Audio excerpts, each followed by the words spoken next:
আসছে আমাদের গ্রাম দারিয়াপুর, মানে দারিয়াপুরের ভিতরে একটা জায়গায়, সেটা হয়তো বা যারা দারিয়াপুরের মানুষ আছেন তারাই চিনবেন। আর আপনারা যারা অন্য জেলার বলতে আমাদের গাইবান্ধা জেলারে আছেন অন্য অন্য হাটের মানে বাজারের, তারাও হয়তো বা চিনবেন। এটা কিন্তু হচ্ছে চৌরাস্তা রোড, মানে বালাটা চৌরাস্তা রোড। এটা হচ্ছে বালাটা চৌরাস্তা রোড। আর আমি আজকে আসছি হচ্ছে গড়ের বাতা। তো এই দেখেন, এটা হচ্ছে গড়ের বাতা। তো এখানে মনের আশা পূরণ করার জন্য কিছু মানত করা হয়, তো ওগুলাই আর কি সুস্থে আসে মানুষ, যেমন খাসি দিয়ে, আবার হচ্ছে মুরগি দিয়ে। তো চলেন ভিতরটা তো আপনাদের দেখাই। তো চলেন ভিতরটা দেখা যাক, আসেন। তো এটা হচ্ছে ভিতরের পরিবেশ। তো ওখানে যে রান্না বান্না করা হয়, তো এগুলো হচ্ছে চুলা, বুঝছেন। তো এইগুলাতে মানে রান্না করা হয়, বৃষ্টিপাত হইলে এই চালের ভিতরে রান্না করা হয়। তো এই যে ফাইনালি কিন্তু আমি খিচুড়ি খাইতে বসেই গেছি। তো আপনারা খাওয়ার দাওয়াত নেন, যারা যারা খাবেন অবশ্যই চলে আসেন। এখানে রান্না বান্না করা হয়। তো এখানে কিন্তু কিছু দোকানপাট ছিল, একটা তো এই যে এখানে হচ্ছে যারা যারা মানে মোমবাতি দিবে আর কি, যাদের যাদের মোমবাতি মানত থাকে ওখানে জ্বালিয়ে দেওয়া হয়। তো চলেন দেখেন।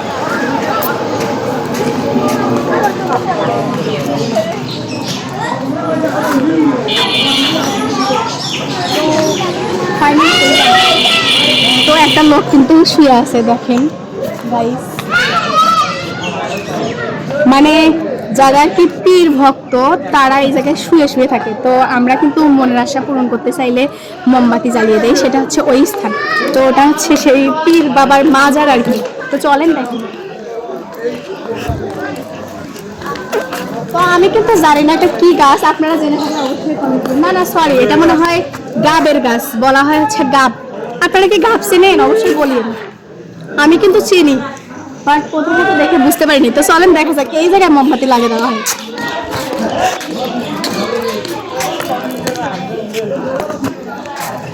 তো এই যে দেখেন, অলরেডি অনেকে এখানে মোমবাতি জ্বালাই রাখছে আর কি। আর এই হচ্ছে মানে এটা হচ্ছে পীর বাবার হচ্ছে মাজার, মানে এখানে সে সাহিত্য আছে। আর এটা হচ্ছে পিছনের লুকটা আমাকে অনেক ভালো লাগে, আপনাদের সাথেও শেয়ার করি। তো চলেন এই দেখেন পিছনের লুকটা। এখানে দুইটা গাছ আছে। আমি যখন অনেক ছোট তখন থেকে আমি দেখি এই গাছগুলা, বুঝছেন। তো এই দেখেন, এটা হচ্ছে পিছনের লুক। এই যে এগুলো হচ্ছে পিছনের লুক। অনেক আগের এগুলা গাছ, মানে যাকে বলা হয় পুরাতন আর কি, পুরাতন গাছ। আর এই গাছের লুকগুলো আমার অনেক ভালো লাগে। আর এই পিছন দিক দিয়ে কিন্তু চলে গেছে একটা নদী। তো এই যে এটা হচ্ছে নদী, আমাদের দারিয়াপুরের নদী বলা হয়। তো এই নদীটা কিন্তু পিছন দিয়ে চলে গেছে।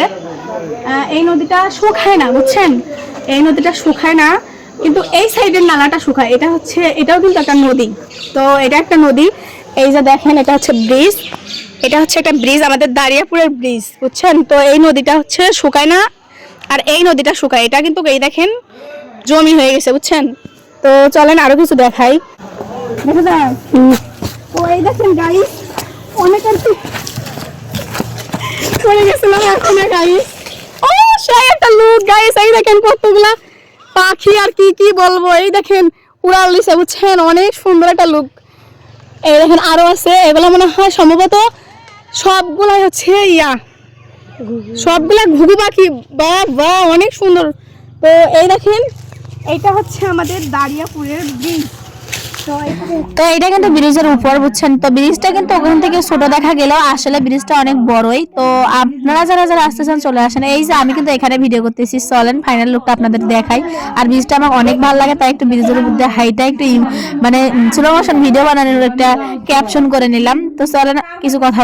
দারিয়াপুর ব্রিজ, ওইটা দিয়ে কিন্তু হচ্ছে আমাদের চৌরাস্তা, মাঠ বাজার, বালাটা বাজার যাওয়া যায় আর কি। তো আপনারা কে কে জায়গাটাকে চেনেন অবশ্যই কমেন্ট করে বলবেন, ওকে। তো গাইস চলেন আপনাদেরকে আরো কিছু দেখাই। মানে আমার হচ্ছে আমার হচ্ছে ফ্রেন্ড ক্লাস আছে আর কি, আমাকে নাগেল পাইছে এই জায়গায় আর কি। তো ওনারা হচ্ছে ওই দিকে। তো ওই দেখেন, তো আপনারা কি দেখতে পাচ্ছেন।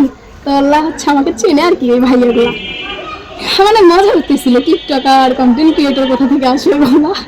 তো যাই হোক, ফাইনাল লুকটা আপনাদের কাছে কেমন লাগলো আর কেমন লাগতেছে অবশ্যই বলিয়েন। কিন্তু আমার কাছে কিন্তু অনেক ভালো লাগে এই জায়গাটা। আর যাদের মনের আশা পূরণ করতেছেন অবশ্যই এই জায়গায় মানত করতে পারেন।